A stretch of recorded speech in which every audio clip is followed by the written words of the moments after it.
Nosso happy hour. Agora tem uma dica pra dar, né? Eu falo com quem? Com o André, com o Sérgio. Vamos lá? Marcão, Eu ia dizer isso agora. Agora quem tem a dica é você. É contigo, Marcão. Olha, pra você que tá à procura aí de beleza, sofisticação e qualidade, são as principais características aí dos móveis da Leforme Interiores, tá? A Leforme Interiores reúne em seus móveis estilo e elegância e vai tornar seu ambiente aí lindo e bem aconchegante. A Leforme Interiores tem linhas exclusivas, viu, das melhores fábricas de móveis do país e que possui como conceito o design, as cores e, acima de tudo, a forma. Então, venha conhecer nossa mais nova coleção de móveis da linha 2014 e torne a sua casa numa obra de arte. A Leforme fica na Avenida Epitácio Pessoa, em frente ao antigo posto Freeway. Leforme Interiores, o telefone 3578-8014. Bom demais. Pastor Martinho, me diz uma coisa. A Igreja Católica está atrás dos jovens, porque, inclusive, essa mudança com a presença do Papa Francisco, houve a jornada da juventude e tal. Isso é uma preocupação da igreja de atrair os jovens, achando que os jovens estão afastados da Igreja Católica e se direcionando exatamente para a Igreja Evangélica. Então, o que na sua opinião, está fazendo com que os jovens estejam migrando, mesmo aqueles de famílias católicas, estejam migrando para a Igreja Evangélica?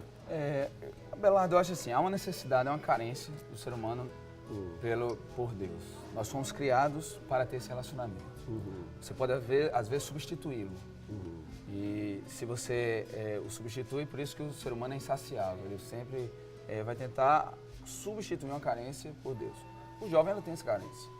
Só que, infelizmente, às vezes, é passado a mensagem do Evangelho de uma forma totalmente descontextualizada. A palavra... Jesus, quando pregava, ele pregava por parábolas, não era à toa. Ele pegava histórias da realidade e, a partir delas, tirava lições de vida. Isso nos mostra que o Evangelho, ele tem que ser falado, ele tem que ser anunciado com a cara de quem vai ouvir, para que ele seja entendido, para que ele seja compreendido.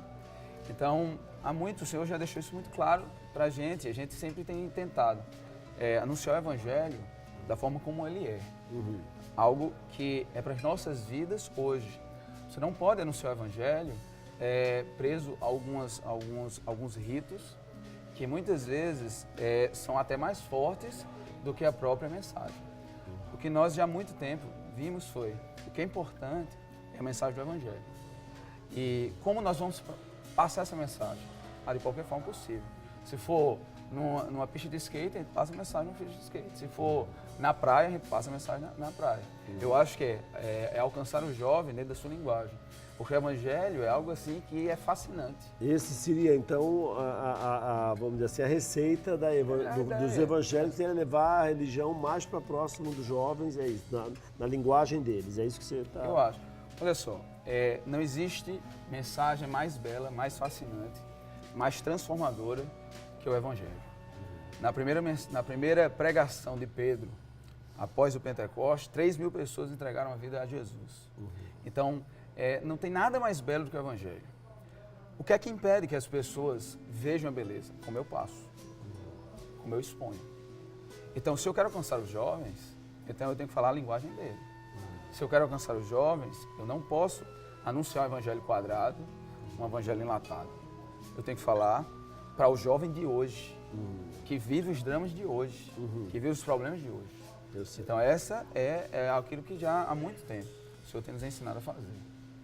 Que é muito legal, né? Porque com certeza. quando estiver tirando esses jovens do ócio, né, de outras ocasiões aí não tão adequadas, está valendo, né? Pastor Martinho, me diga uma coisa, e lá na sua igreja, né, o senhor diz que é da igreja, a primeira igreja batista. Exato. Hoje a gente tem lá, vocês desenvolvem lá também muitos trabalhos assim, do ponto de vista mais, seria assistencial ou seria um braço social da igreja, né? Porque a gente tem muitas atividades.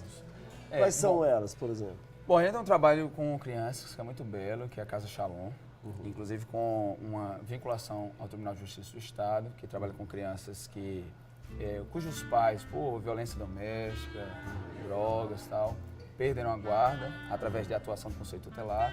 E a nossa igreja, ela recebe, é uma dessas casas que recebe essas crianças para cuidar, né, para educar e de alguma forma também preparar, naqueles casos que é possível, né, um retorno à família. Então, nesse período você trabalha não só a criança, cuida dela e são histórias assim terríveis. Como é que a tua igreja lida com... Porque a gente sabe, Linda, que a questão hoje, muito em voga, essa questão do homossexualismo, né? Como a igreja católica faz suas restrições do ponto de vista comportamental. Como é que a igreja evangélica lida com esse tipo de problema? Primeiro dizer a você assim, que hoje essa é uma das realidades mais patentes que a gente vive, né? Hoje eu trabalho com jovens e eu posso dizer a você que não há uma semana, eu atendo às vezes lá na igreja, né? Não há uma semana que eu não encontre um jovem passando problemas nisso. Então, primeiro, a gente sempre tem que aprender a dissociar a pessoa da atitude. Segundo, a gente tem que quebrar com a hipocrisia de muitas vezes ser severos com alguns pecados, alguns erros e ser totalmente complacentes a outro. Para mim, eu não vejo nenhuma distinção entre um homem casado, por exemplo, que traz sua mulher. Para mim, eu não vejo nenhuma distinção de um jovem que é inconsequente sexualmente de uma pessoa que tem problema na área da homossexualidade. Eu entendo que não é uma atitude biblicamente correta. Agora, da mesma forma como a gente ama pessoas, recebe, cuida, eu acho que deve ser essa atitude. Durante muito tempo, eu acho que a igreja até evitou de tratar isso. Durante muito tempo, a igreja quase que demonizou isso. Durante muito tempo, a igreja se fechou para isso. Eu acho que você não falar com o jovem hoje é falar que tem muitas áreas da vida que a gente precisa ser resolvidas. Mas aqui tem um dado importante. Eu tenho conversado muito jovem em relação a isso. E existe uma fase na primeira infância, né? Isso já muito discutido, o próprio Freud já conversava com isso, embora eu discorde em alguns aspectos, mas existe uma fase de afirmação da sexualidade de qualquer pessoa. Nessa fase você precisa de referenciais. E a família é fundamental nesses referenciais. É nessa fase que a criança vai começar a identificar o masculino, o feminino. Se houver, nesse período, dificuldades, por exemplo, a falta de um referencial paterno. Muitas vezes eu vejo assim, históricos onde o pai ele é extremamente ausente de casa ou não passa uma referência forte em casa. Isso vai criando dificuldades nessa área de sexualidade. Às vezes, infelizmente, a gente vê realidades assim, muitas vezes de abusos, né?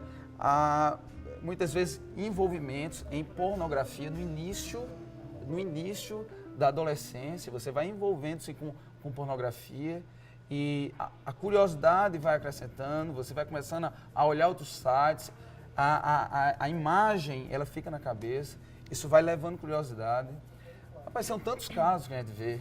Eu acho assim que às vezes a gente tem que olhar de onde surge tudo isso, né?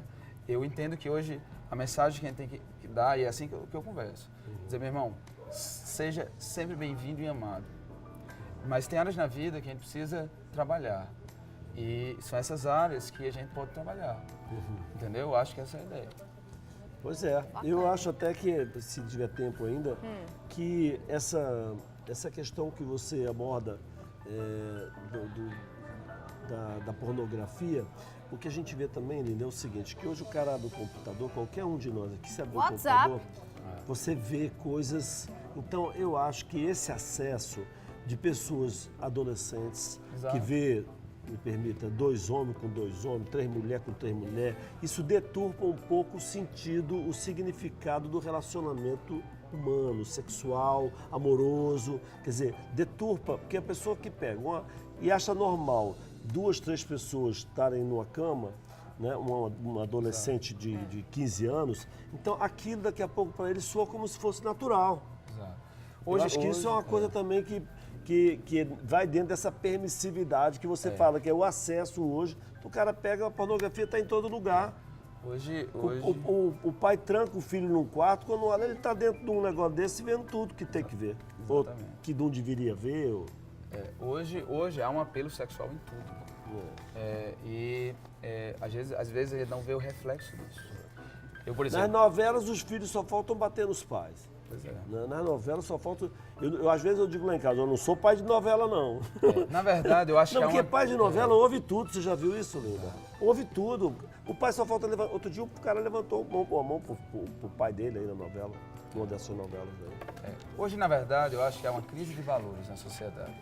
Daí a importância da igreja. Jesus disse que a igreja ela é sal da terra. A ideia de sal, naquela época, era preservar. Não se tinha refrigeradores. Só ele preservar. Como se salga a carne? Sim. Eu entendo assim, a importância da igreja é preservar os valores que essa sociedade muitas vezes está perdendo. É isso. Então, eis a função. Trabalhar com os jovens é, de alguma forma, preservar valores que a juventude tem perdido. E mostrar o maior valor que nós podemos ter. Temor ao Senhor e amá-lo sobre todas as coisas. Valeu.